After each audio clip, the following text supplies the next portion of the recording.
ilmu tu sendiri sebab yang menyabarkan atas kesukaan, kesernakan dan juga kecemasan darat.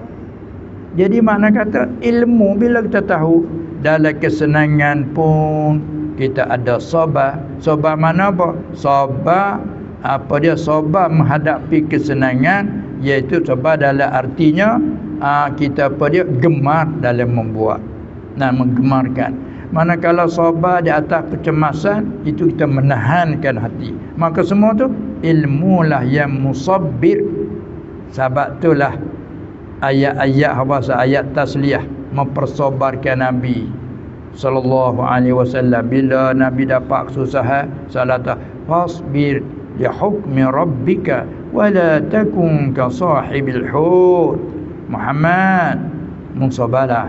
Jadi dengan ilmu apa? Sebab bukan kamu saja yang kena susah, bukan kamu saja yang dimenentangkan oleh umat. Nabi-nabi sebelummu beginilah keadaannya. Nabi sabar bila tahu gitu. Kita jatuh uzur, jatuh sakit, jatuh kesusahan, tapi bila kita tahu orang lain susah juga, kita boleh sabar kan?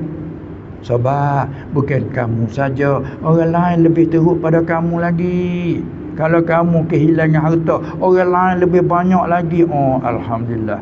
Kan dengan tahu tu boleh sabar. Cuba kita rasa atau kita je orang perasaan. Maka ilmu juga musabbir dia panggil, mempersabarkan.